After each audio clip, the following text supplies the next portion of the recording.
Anak-anak, marilah kita lanjut ke pembukaan Undang-Undang Dasar Negara Republik Indonesia tahun 1945. Anak-anak dalam bab ini punya kewajiban ya, kalian harus hafal pembukaan itu ya. Karena dalam pembukaan ini penting sekali anak-anak.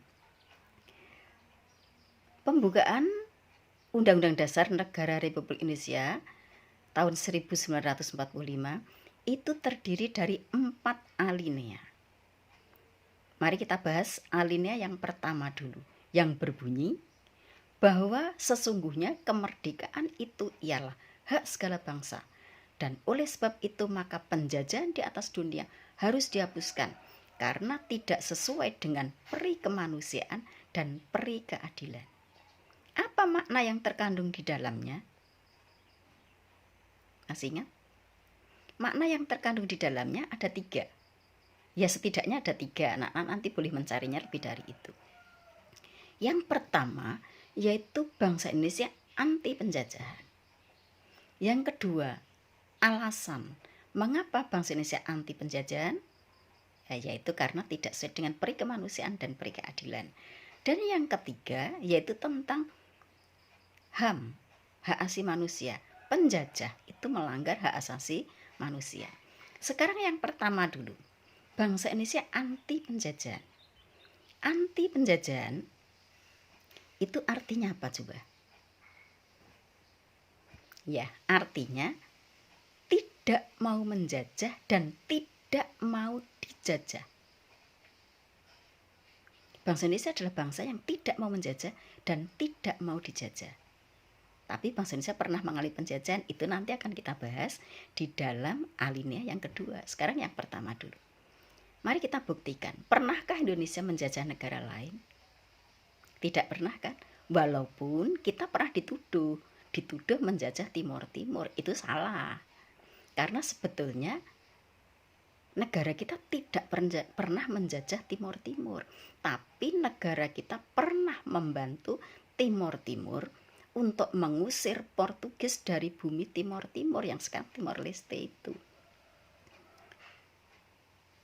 Banyak sekali tentara-tentara kita yang wafat anak-anak di sana. Banyak darahnya bangsa Indonesia berceceran di Timor Timur. Dalam rangka membela Timor Timur, mengusir Timor Timur dari penjajah Portugis. Nah, karena hal ini maka pada saat itu akhirnya Timor Timur menyatakan bergabung dengan Indonesia. Oleh pemerintah Indonesia akhirnya diterima menjadi satu provinsi termuda yang sangat miskin kondisinya. Sangat miskin.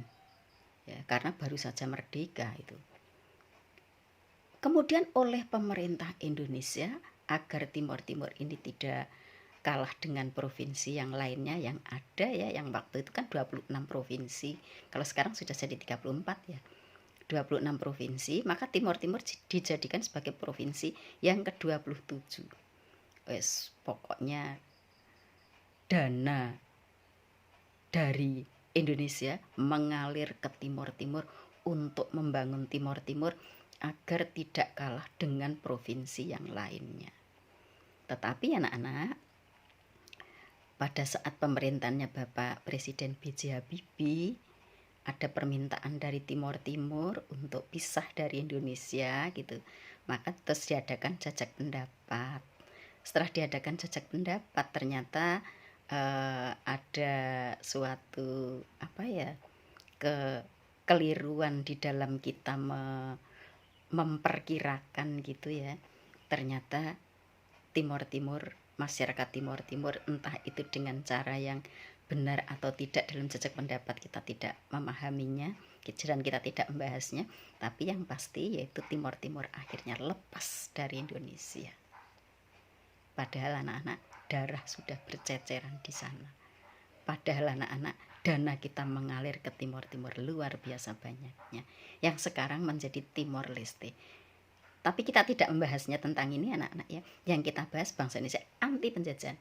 Bangsa Indonesia tidak pernah menjajah negara manapun. Tapi Indonesia pernah dijajah. Siapa yang menjajahnya? anak-anak tentu tahu ya. Portugis pernah, tapi untuk saat itu hanya menguasai wilayah Maluku saja. Belanda menguasai Indonesia seluruhnya. Indonesia dinamakan negara Indonesia, yang dinyatakan sebagai negara Indonesia, ini adalah negara bekas jajahan Belanda seluruhnya. Yang ketiga yaitu Inggris pernah, tetapi Inggris itu hanya karena perjanjian antara Belanda dan antara sekutu gitu ya. Dan yang keempat yaitu Jepang yang menjajah di Indonesia, ada 4 ini. Ini anak-anak, oleh karena itu bangsa Indonesia berjuang untuk mengusir penjajah. Itu nanti dibahas di alinea berikutnya. Sekarang yang kedua, alasannya mengapa bangsa Indonesia itu anti penjajah? Karena penjajah, seperti apapun bentuknya penjajah, itu tidak berperi kemanusiaan dan pasti tidak adil.